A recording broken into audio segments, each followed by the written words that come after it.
ఏమన్నాడు?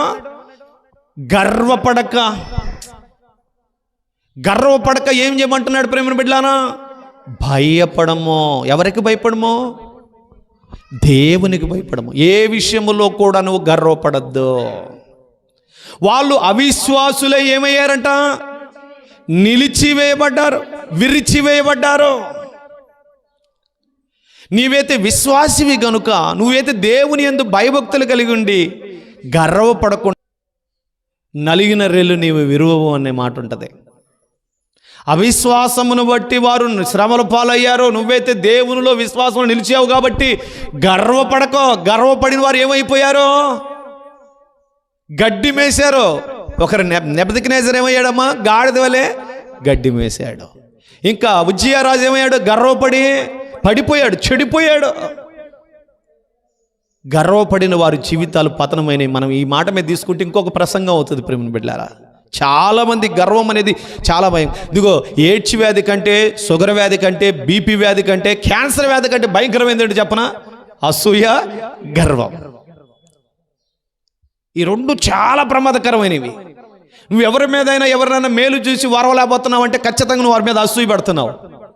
ఇంక దేనినైనా చూసి అవతల వారిని తురికిస్తున్నావు అంటే గర్వపడుతున్నావు. ఈ రెండు ప్రమాదం. ఈ రెండు లేకపోతే నీకు ఏ జబ్బు లేదు. కొట్టుగట్టిగా చప్పట్లో. అన్నిటికంటే గొప్ప భయంకరమైన జబ్బులు ఇవేనండి. అందుకని హృదయం అన్నిటికంటే మోసకరమైనది, ఘోరమైన వ్యాధి గలదే అన్నాడు. అది ఒక వ్యాధి.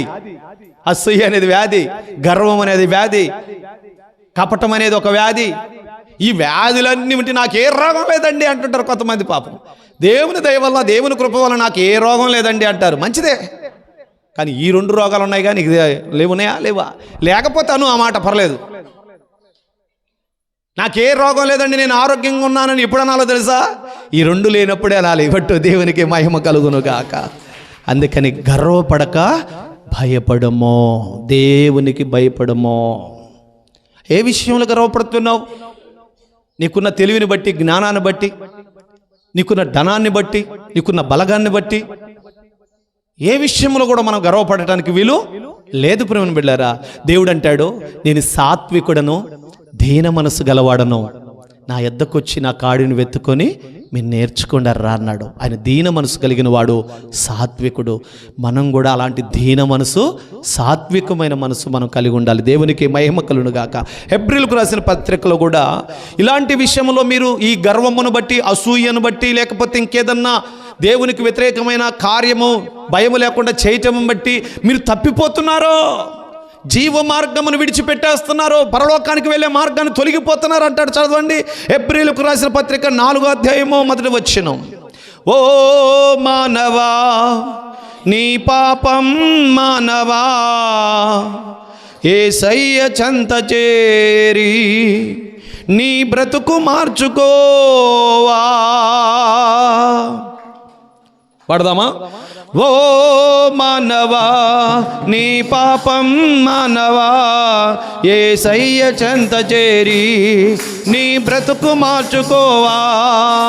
పాపములోనే బ్రతుకుచున్నచో చెడును నీ దేహము, పాపములోనే మరణించినచో తప్పదు నరకము.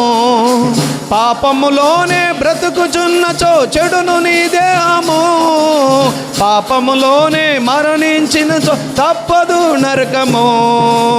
ఓ మానవా, నీ పాపం మానవా, యేసయ్య చెంత చేరి నీ బ్రతుకు మార్చుకోవా.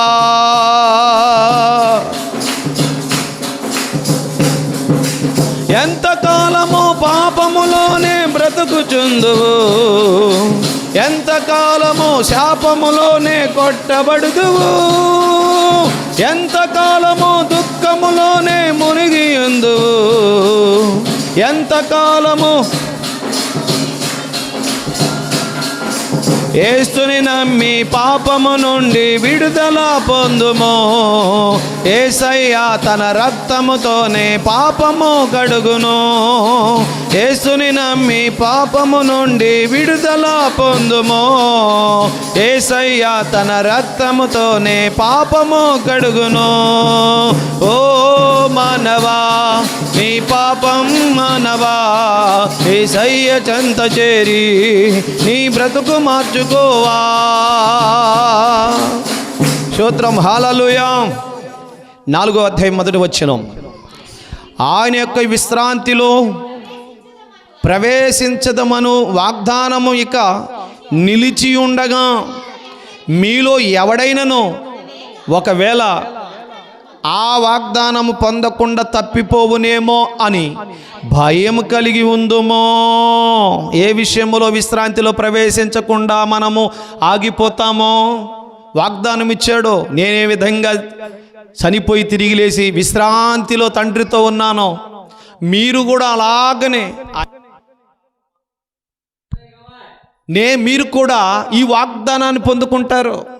మీరు పర్ఫెక్ట్గా బ్రతికితే, నా యందు భయభక్తులు బ్రతికితే, నీతిగా బ్రతికితే, యథార్థంగా బ్రతికితే, మీ ప్రవర్తన, మీ ఆలోచనలు, మీ తలంపులు, మీ క్రియలు, చూడొద్దని చూడకుండా, తినొద్దని తినకుండా, తాగొద్దని తాగకుండా, అపవిత్రం కాకుండా, ఇకలొక్క మాల్యాన్ని అంటుకోకుండా మిమ్మల్ని మీరు కాపాడుకుంటే ఆ వాగ్దానం అనే విశ్రాంతిలో మీరు ప్రవేశిస్తారు. విశ్రాంతి అంటే ఏంటో తెలుసా? విశ్రాంతి అంటే ఏంటో తెలుసా? యెషయా గ్రంథం 59 ఒకసారి చూడండి, 57వ అధ్యాయం ఒకసారి చూడండి. విశ్రాంతి అంటే ఏంటి? ఏ విశ్రాంతి గురించి మాట్లాడుతూ ఉన్నాడు? వాగ్దానం ఉందంట. ఆ విశ్రాంతిలో ప్రవేశించాలంటే మనం ఎలా ఉంటే ప్రవేశిస్తామంట? యెషయా గ్రంథంలోనే మనకు ఒక మంచి మాట, 57వ అధ్యాయాన్ని మీరు చదవండి. నీతిమంతులు నశించుట చూచి ఎవరు దానిని మనసును పెట్టరు, భక్తులైన వారు తీసుకొని పోబడుచున్నారు, కీడు చూడకుండా నీతిమంతులు కొనిపోబడుచున్నారని ఎవరికి తోచదు, వారు విశ్రాంతిలో ప్రవేశిస్తారు. ఈ మాటను అండర్లైన్ చేసుకోండి. హల్లెలూయా. ఏ వాగ్దానం ఉందంట? ఇది విశ్రాంతి. విశ్రాంతి లేని స్థలం ఒకటి ఉంది. ఏంటో చెప్పనా? ధనవంతుడు నెమ్మది లేకుండా ఓ ఓ ఓ అంటూ విశ్రాంతి లేకుండా కేకలు పెట్టే స్థలం ఒకటి ఉంది. ఈ విశ్రాంతి స్థలం ఏమిటి? బీదలాజరు అబ్రహాము రొమ్మును ఆనుకొని నెమ్మది పొందుతున్నాడు. అంటే భూమి మీద మీరు నీతిగా, యథార్థంగా, అసూయ అనేది లేకుండా, గర్వం అనేది లేకుండా, ఏ పాపము లేకుండా, నిత్యము దేవుని యందు భయము కలిగి, భక్తి కలిగి, పరిశుద్ధమైన జీవితాన్ని మీరు కలిగి ఉంటే దేవుడిచ్చిన వాగ్దానం ఉందే, ఆ వాగ్దానములో మీరు కూడా పాలు పంపులు పొందుతారు, లేదా తప్పిపోతారు. పొందుకోకుండా తప్పిపోతారు. అదే కదండి. మళ్ళీ చదవమ్మా, అదేనా? 4వ అధ్యాయం 1వ వచనం అదేనా? ఆయన యొక్క విశ్రాంతిలో ప్రవేశిద్దుమను వాగ్దానం ఇక నిలిచి ఉండగా. నిలిచి ఉందంట, మనందరి కోసం వెయిట్ చేస్తూ ఉంది. నిలిచి ఉండటం అంటే ఏంటి? ఇంకా చెప్పరేమండి. ఒకసారికి ప్రయాణం వెళ్తున్నాం, కొంతమంది ఎక్కారు, కొంతమంది ఇంట్లో రెడీ అవుతున్నారు. అంటే నిలిచి ఉందంటే అర్థం ఏంటి? వాళ్ళ కోసం కూడా వెయిటింగ్లో ఉందని అర్థం. హల్లుబడి గట్టిగా. అంటే ఈ వాగ్దానము అందరి కోసం నిలిచి ఉంది. అంటే పరిశుద్ధంగా బ్రతికితే, నమ్మకంగా బ్రతికితే, నీతిగా బ్రతికితే, యథార్థంగా బ్రతికితే, నిత్యము భయము కలిగి ప్రవర్తిస్తేనే కదా ఆ పరలోకములో ఆయనతో కూడా విశ్రాంతిలో సింహాసనం మీద కుమారుడు తండ్రి పక్కన కూర్చున్నట్లుగా యేసయ్య కుడి పరచాన మనం కూడా కూర్చోవడానికి వెళ్ళేది. నువ్వు ఎక్కడ పడితే అక్కడ, ఎలా పడితే అలా బ్రతికేసి ప్రభువా నేను కూడా నీ పక్కన కూర్చుంటానంటే కుదరదు. ఆయనలాగా బ్రతికితేనే. అందుకన్నాడు, ఎవడైనను తండ్రి యొద్దకు రావాలంటే చెప్పండి అమ్మా, నాలాగుంటేనే. నేను పరిశుద్ధుడిని గనుక మీరు కూడా పరిశుద్ధంగా ఉండండి. తండ్రి యొద్దకు నేను లేకుండా ఎవడు కూడా వెళ్ళలేడు. అంటే నాలాగా బ్రతికితేనే, నాలాగా జీవిస్తేనే మీరు కూడా తండ్రి యొద్దకు వస్తారని చెప్పాడు ప్రభువుని బిడ్డలారా. మనం భక్తి చేస్తుంది ఎందుకంటే ఏదో ఒక రోజున ఈ శరీరాన్ని విడిచి వెళ్ళినప్పుడు ఆత్మగా తండ్రితో విశ్రాంతిలో ప్రవేశించాలనే కదా. సిలువలో ఉన్నదంగా అదే కోరుకున్నాడు. తండ్రి నీ రాజ్యముతో కూడా వచ్చినప్పుడు విశ్రాంతిలో నేను కూడా ఉండటానికి నన్ను జ్ఞాపకం చేసుకోవా అన్నాడు. నేడే నీవు నాతో కూడా పరదేశంలో ఉందువు. అంతేనా అడిగింది? అదేనా అడిగింది? ఇంకేమైనా అడిగాడా? పరలోకంలో అందరికీ మంచి మంచి సింహాసనాలు ఉంటాయంట కదా, నాకు కూడా మంచి సింహాసనం వేయండి సార్ అన్నాడా? నేను నీ పక్కనే ఉండాలి. చూడండి ప్రేమ బిళ్ళారా, ఎంత మంచి మాట రాస్తా ఉన్నాడు. ఆయన యొక్క విశ్రాంతిలో ప్రవేశిద్దుమని వాగ్దానం ఇక నిలిచి ఉండగా మీలో ఎవడైనా ఒకవేళ వాగ్దానము పొందకుండా తప్పిపోవునేమో అంటే అర్థం ఏంటి? ఆ వాగ్దానం అంటే ఏంటి? అంటే పరలోక రాజ్యానికి వెళ్లకుండా తప్పిపోవునేమో. ఏ విషయంలో తప్పిపోతాం మనం? ఏ విషయంలో? అదే అధ్యాయంలో ఉంది కదండి, 12 అధ్యాయం 15 వచ్చినది అంటాడు కదా అండి, మీలో చేదైన వేరు మొలచటం వలన, కలవర పెట్టడం వలన మీరు తప్పిపోదురేమో అనే మాట ఉంటుంది కదా 12వ అధ్యాయంలో 15వ వచనంలో. మీలో ఎవడైనా దేవుని కృపను పొందకుండా తప్పిపోనేమో అనియు, చేదైన వేరు ఏదైనా మలచి కలవరపరచడం వలన అనేకులు అపవిత్రులైపోదురేమోననియు, ఒక పూట కూటి కోసం జ్యేష్ఠకు నమ్ముకున్న ఏసావు లాంటి భ్రష్టుడైన వ్యభిచారి ఉండునేమో. జాగ్రత్త పడంటారా నాయనా, ఈ లోకంలో ఉన్న వాటి కోసం పరుగులు ఎత్తబాకండి. ఒక్క పూట చిక్కుడుగాల కూర కోసం జ్యేష్ఠకు అమ్ముకున్నట్టు ఈరోజు సీరియల్ కోసం జ్యేష్ఠకు నమ్ముకుంటున్నారు మనోళ్ళు, పోగొట్టుకుంటున్నారు పరలోకాన్ని. అందుకని తెలియజేస్తా ఉన్నాడు, మీకోసం వాగ్దానం నిలిచి ఉండగా ఆ వాగ్దానం పొందుకోకుండా తప్పిపోతారేమో, జాగ్రత్త అంటూ ఏమన్నాడు? భయము కలిగి ఉందుమో, తప్పిపోదునుమేమో. నేను ఈ పని చేస్తే రేపు పరలోకానికి వెళ్లకుండా, ఎత్తబడే సంఘములో లేకుండా, బుద్ధి కలిగిన కన్యకల వలె ఉండకుండా విడవబడతానేమో అని భయపడి జాగ్రత్తగా ఉందుమో, జాగ్రత్తగా బ్రతుకుదమో, జాగ్రత్తగా జీవించదమో, ఏ తప్పు చేయకుండా ఈ భూమి మీద నిష్కలంకులుగా బ్రతుకుదమో. అది అండి ఈ మాటకు అర్థం. కొట్టుగడిగా చౌవట్ల ప్రేమ వెళ్ళారా. కీర్తన గ్రంథంలో ఒక మాట అంటాడు, 4వ అధ్యాయం 4వ వచనాన్ని, ఇంక 2 మాటలు ముగిచేస్తాను రండి. కీర్తన గ్రంథంలో 4వ అధ్యాయం 4వ వచనములు ఏమంటాడంటే, భయము కలిగి భయము నొంది పాపము చేయకండి. ఏ విషయములో భయము నొంది? వామ్మో, నేను పరలోకం నుంచి నెట్టివేయబడతానేమో, ఎత్తబడే సంఘములో లేకుండా విడవబడతానేమో అని చెప్పి భయము నొంది, రేపు నా ఆత్మ అగ్నిలో ధనవంతుల్లో ఓ ఓ ఓ అంటూ ఏడుస్తున్నట్టు ఏడుస్తుందేమో, అగ్ని ఆరద, పురుగు చావదని బైబిల్ చెప్తా ఉంది. ఇలాంటి కార్యాలు, ఇలాంటి నీచమైన కార్యాలలో నేను పాల్గొంటే రేపు నా ఆత్మ సంగతి ఏమిటి? చిన్న గాయం అయితే బాధపడతావు, చిన్న వ్యాధి వచ్చిందంటే బాధపడతావు, అమ్మో నేను మధ్యలోనే చచ్చిపోతానా. చిన్న గడ్డ ఉందని డాక్టర్ గారు చెప్పగానే ఇంకా రైలు పరిగెత్తుతుంటుంది గుండెల్లో, గుబులు గుబులు గుబులు గుబులు గుబులు గుబులు. నాగార్జున సాగర్ కాలువలు వస్తూనే ఉంటాయి, ఆగనే ఆగకుండా. ప్రాణం అంటే అంత భయం అండి, వాస్తవమే. వాళ్ళైనా నేనైనా ఎవరైనా అంతే, తప్పేం కాదు అది. మరి ఇంత ప్రాణం ఇక్కడ చచ్చిపోయే ఈ మరణానికి ఎంత భయపడుతున్నావే, ఆ మరణం గురించి ఎందుకు భయం రావట్లేదు నీకు? ఇదనా చచ్చిపోతే అర్థం కాదు. ఏదన్నా వాడు ట్రైన్ కింద పడ్డాడు అనుకో, వెంటనే వెళ్ళిపోతాడు ప్రాణం, అసలు బాధ కూడా ఉండదు వాడికి. రైలు కింద పడ్డాడు, బైక్ కింద పడ్డాడు, ఎంపటే స్పాట్లో వాడికి అర్థం కాకుండా ఆ దిమ్మరిపోయిన దాంట్లో ఆ మైకులో వెళ్ళిపోద్ది ప్రాణం, అది అసలు సురుకూడదు ఆ ప్రాణం పోవటం. కానీ అక్కడ అగ్ని ఆరదు, వామ్మో. మరి దీని నుంచి ఎంత భయపడాలి చెప్పండి? చచ్చిపోతామని ఎవరైనా ఒక్క మాట అంటేనే రెయ్యం మొగులు ఆడిపోతావే, నరకంలో రెయ్యం మొగులు ఏడుస్తామని తెలిసి కూడా ఎందుకు మనం పాపం? అందుకే భయమునుంది. ఏ భయమో? నరకములో అగ్ని ఆరదు, పొరుగు చావు. ఇది చూస్తే, ఇది తాగితే, ఇది తింటే, ఇది చేస్తే ఖచ్చితంగా మినహాయింపేం లేదు. చెప్పానుగా, ప్రతివాని పక్షపాతం దేవుడికి లేదంట. ప్రతివాని క్రియలకు తీర్పు తీర్చు తండ్రి ఉన్నాడని ప్రార్థన చేస్తున్నాం కాబట్టి నిలకడగా ఉందమో, పాపం చేయకుండా జాగ్రత్తగా ఉందో. అందుకే పారిపోయాడు హల్లిపడి గట్టిగా, అందుకే భయపడి ఉరుకుతున్నారు. అందుకే దేవుడు తెలియజేస్తా ఉన్నాడు, ప్రమాదం ఉంది, జాగ్రత్త. భయమునుంది, ఏం చేయమన్నాడమ్మా? భయమునుంది పాపము చేయకుడి. మీరు పడకల మీద ఉండగానే మీ హృదయములలో ఏముండాలంట? ధ్యానం చేసుకోండి. దేనిని ధ్యానం చేయాలా? వాక్యాన్ని. ఎందుకని? నీ ఎదుట నేను ఏ పాపము చేయకుండా ఉండులాగునా. చెప్పరేమండి? నా హృదయంలో చెప్పండి. 119వ కీర్తన 9వ వచనం ఇదే కదా, యవనస్తులు తమ నడతను దేని ద్వారా శుద్ధి చేసుకుందరు? నీ వాక్యముని బట్టే కదా. నీ ఎదుట నేను ఏ పాపము చేయకుండా ఉండులాగున నా హృదయములో వాక్యం నింపుకుంటాను. నింపుకున్న వాక్యం ఏం చేయాలా? రాత్రంతా పడకల మీద ఉన్నప్పుడు ఏం చేయాలా? ధ్యానించాలి. రాత్రంతా నువ్వు ధ్యానిస్తున్నావంటే, ఒక్కొక్కటి గుర్తు చేసుకుంటున్నావంటే, ఆ గుర్తు చేసుకుంటున్న ఆ వాక్యము పడిపోకుండా, తొట్టిల్లకుండా, తప్పు చేయకుండా, చెడు మాట్లాడకుండా, చెడు చూడకుండా, చెడు ఆలోచనలు రాకుండా కావిలి కాస్తుంది. నేను పడిపోకుండా నీ పాదాలకు దీపమై నడిపిస్తుంది. కొట్టుగడిగా చెప్పండి. అందుకే ధ్యానించాలి. వాక్యాన్ని విడిచిపెట్టడం కాదు. ఈ వారం విన్న వాక్యం అంతా మళ్ళీ వారం వచ్చిందాక ధ్యానించాలి. అంతేనమ్మా? మీరు చదువుకుంటారు కదా, పాఠం చెప్పిన వెంటనే విని వదిలేసేత్తరా? వదిలేస్తే రేపేం రాస్తావు? ఏం రాస్తావమ్మా? ధ్యానిస్తారా? గుర్తుపెట్టుకుంటారా? బాగా గుర్తు చేసుకుంటేనే కదా రేపు అవి ఖచ్చితంగా రాయగలిగేది.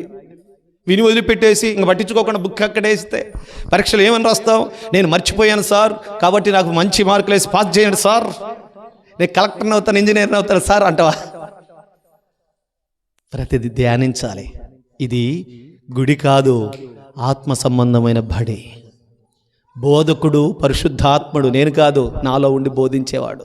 ఇక్కడ అందరము చెప్పండి స్టూడెంట్సే, నేర్చుకుంటున్న వారమే. చివరికి ఢిల్లీ మాస్టర్ గారు వెంకటరావు గారైనా సరే, అవునా కదా, నేర్చుకునే వాళ్ళం. ఆత్మ సంబంధమైన బోధ అండి ఇది. తర్వాత భయము నొంది పాపం చేయకూడదు అన్నాడు కదా. దేవుని మందిరంలో కానీ ఇంకెక్కడికి వెళ్ళినా ఎలా ఉండాలో చూడండి. కీర్తన గ్రంథము 2వ అధ్యాయం 11వ వచనం చదవండి. ఇప్పుడు దేవుని మందిరం అంటే భయం ఉండదండి. కొంతమంది కాళ్ళు అడ్డు చాపుతారు, ఇడు చాపుతుంటారు, వాళ్ళతో వీళ్ళతో ముచ్చడి చేస్తూ ఉంటారు. ఈ చీర ఆడుకున్నావు, మన గరపలేదు ఆడిపోయినావు, ఇవన్నీ ఇప్పుడే గుర్తుకొస్తాయి. ఇంక తర్వాత చర్చ అయిపోయి నాకు మాట్లాడుకోకూడదు. నా తడి చేయించిన వంటగా ఎన్ని కేజీలు ఇవన్నీ ఏడే గుర్తుకొస్తారా నాయన. దేవుని మందిరంలో ఎలా ఉండే తలక అటు ఇటు తిప్పకూడదు. సైట్గా దేవుని వాక్యం చెప్తున్న సేవకు నోటి వెంట ఇంకేం మాట వస్తుందా అన్నట్టుగా అంగలార్చుకుంటూ దుప్పి నీటి వాగుల కొరకు ఎదురు చూసినట్లుగా నీ కొరకు నా ప్రాణము ఏమైందట, త్రొట్ల కొనుచున్నది, ఎదురు చూస్తా ఉంది. తలకాయలు కూడా కిందకేయకూడదు. మీకు తెలుసా విషయం? వాక్యం చెప్తున్నప్పుడు వాక్యం వైపు వినాలి, చూస్తూ ఉండాలి. చదువునానా. భయభక్తులు కలిగి యెహోవాని సేవించండి, గడగడ వణుకుచు సంతోషించండి. కొడుగడిగా చప్పట్లో ప్రేమపడాలి. దేవుని యందు భయభక్తులు కలిగి గడగడ వణుకుతూ దేవుని మాటలు వినాలి. సేవించటం అంటే ఏంటమ్మా? అదేనా సేవించటం అంటే? విని ఆరాధించే విషయంలో కానీ దేవుని వాక్యం వినటం కూడా సేవించటానికే వస్తుంది. హల్లెలూయా. గడగడ వణుకుచు. కొంతమందికి భయం లేని భక్తి అండి.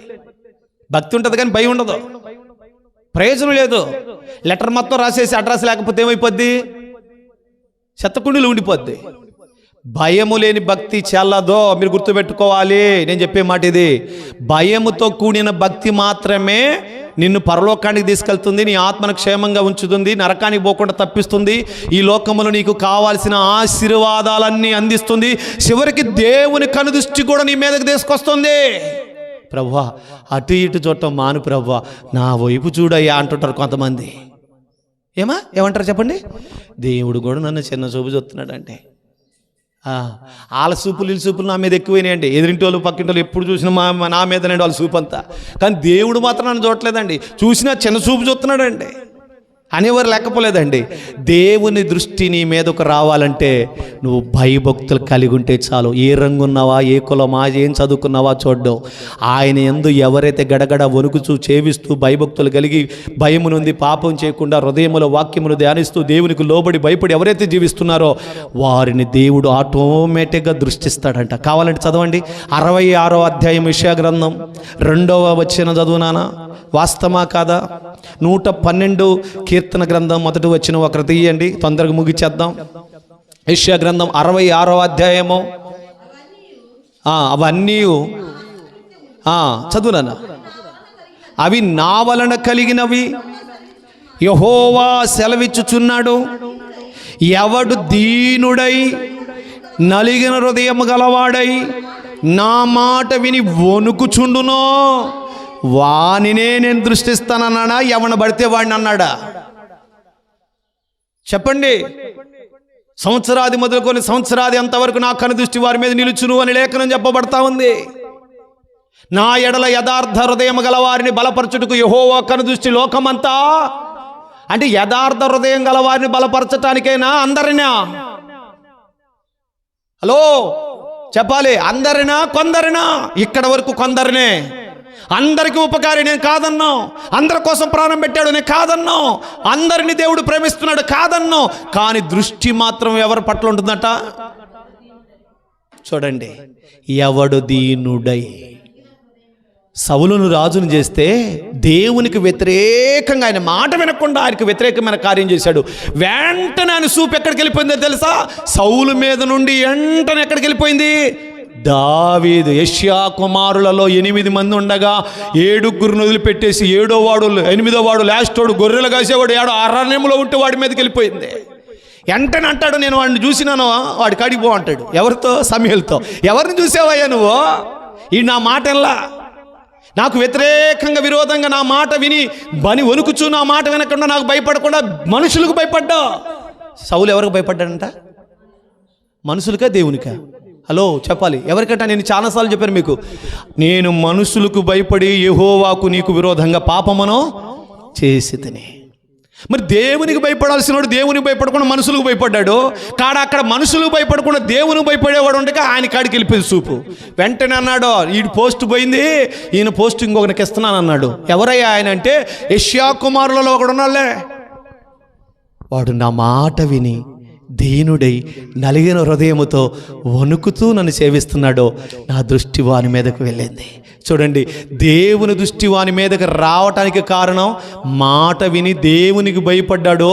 అందుకే ఇశ్రాయేలును పరిపాలన చేసే రాజు స్థానంలో కూర్చోబెట్టాడు. కొట్టుగడిగా చోపట్లో. నీవు కానీ నీ బిడ్డలు కానీ నీ కుటుంబాన్ని కానీ దేవుడు ఒక ఉన్నత పరిస్థితిలో ఉంచాలంటే ఆయన మాట ఏదైతే వాక్యం వింటున్నావో ఆ మాటకు లోబడి భయపడి పరిశుద్ధంగా జీవిస్తే దేవుని కన్ను దృష్టి నీ మీదకే వస్తుంది. ఐగుప్తిలో యేసోబు మీదకి వచ్చింది, దావీదు మీదకి వచ్చింది. ఆలోచించండి, యేసు ప్రభువు ఈ లోకానికి రావటానికి ఎవరు కన్నికగా ఉండారా అని చూస్తే దేవుని యందు భయభక్తులు కలిగిన మరియ మీదకి వెళ్ళింది. కొట్టుగట్టిగా చప్పట్లో. ఈరోజు నేను అడుగుతున్నాను, నీవు నీ పిల్లలు నీ కుటుంబం దేవుని యందు భయభక్తులు కలిగి ఉంటే నా దేవుని కనుదృష్టి నీ మీదకి వచ్చిందంటే ఎక్కలేనంత ఎత్తైన స్థలములో మిమ్మల్ని నిలబెడతాడు ఆయన. కావాలంటే చూడండి, మీ వంశాన్ని ఎలా దీవిస్తాడు చూడండి. దావీదు మీదకి వచ్చిన దృష్టి దావీదు వంశాన్ని దీవించింది. ప్రేమ బిడ్డలారా, కీర్తన గ్రంథం 112వ కీర్తన 1వ వచనం ముగిచేస్తున్నా. యెహోవాను స్తుతించండి, యెహోవా యందు భయభక్తులు గలవాడు ఆయన ఆజ్ఞలను బట్టి అధికముగా ఆనందించువాడు ధన్యుడు. వారి సంతతి వారు భూమి మీద బలవంతులవుదురు.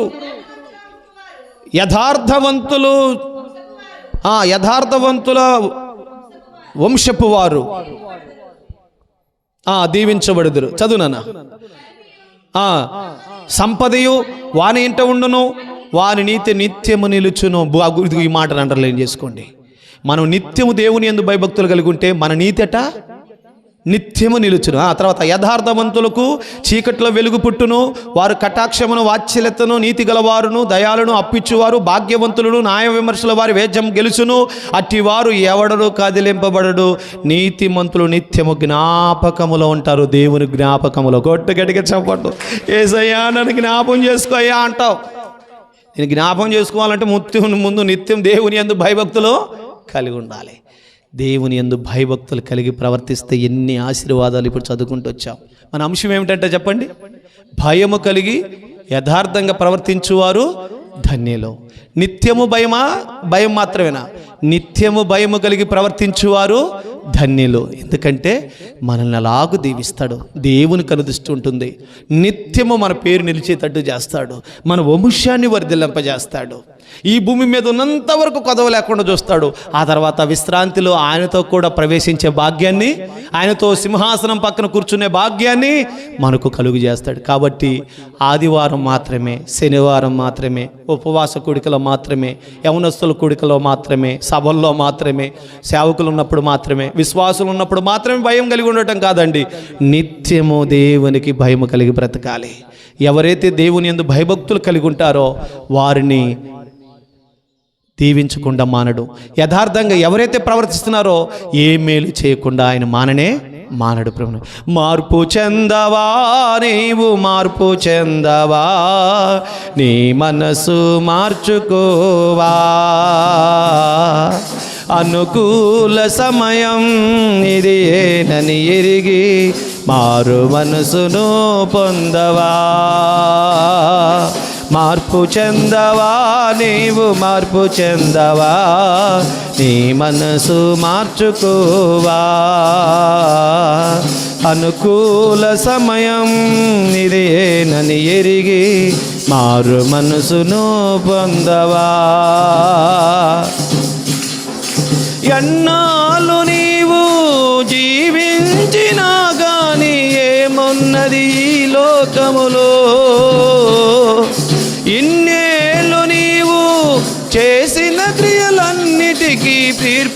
తీర్పున్నది పైలోకములో. ఎన్నాళ్ళు నీవు జీవించినా గాని ఏమున్నది ఈ లోకములో. ఇన్నేళ్ళు నీవు చేసిన క్రియల తీర్పున్నది పైలోకములో. తీర్పు దినమందున ఆయన ఎదుట నిలిచే ధైర్యం నీకుందా. తీర్పు దినమందున ఆయన ఎదుట నిలిచే ధైర్యం నీకుందా.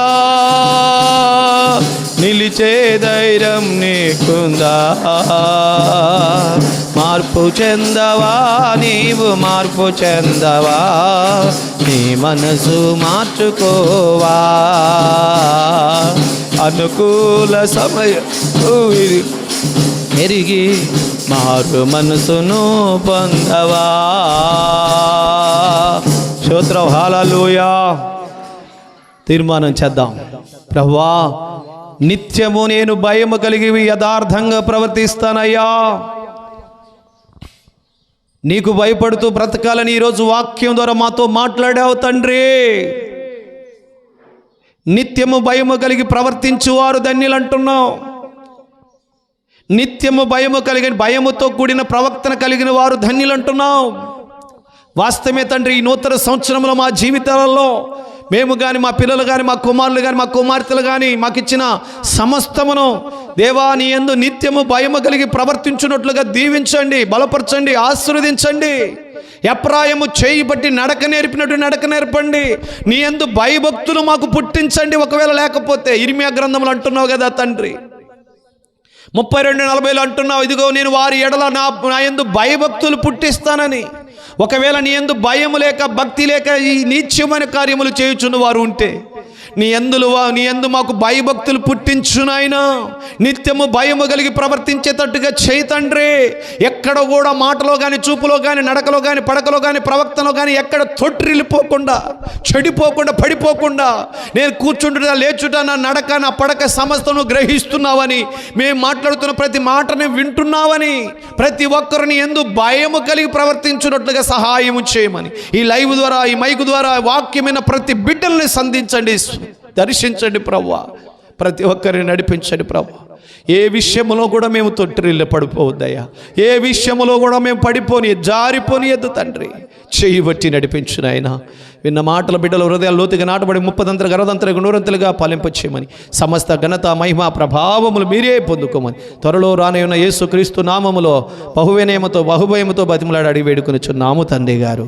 Amen, amen.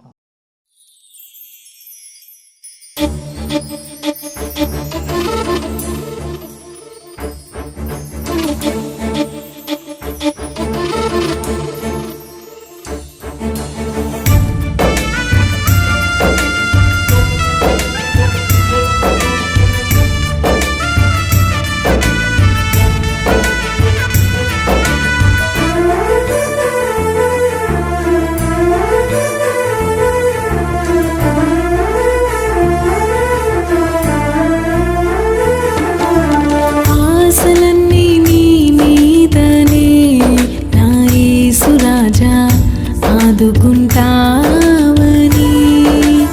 ఆశ్రయదుర్గము నీవేనని, శాలేము రాజా ఆదరిస్తావని. నా సర్వము నీవే, నా సకలము నీవే, నా సంపద నీవే, నా ఆధారము నీవే. ఆశలన్నీ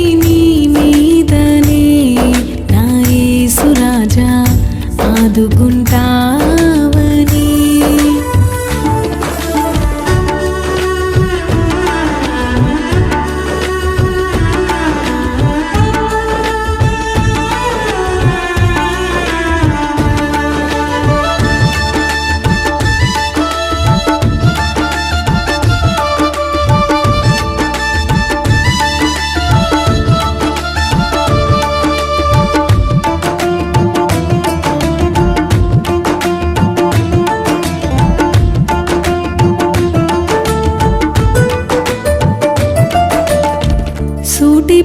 మాటలతో కృంగిపోతిని, ఎటు చూచిన ఆదరణ పొందలేకపోతిని.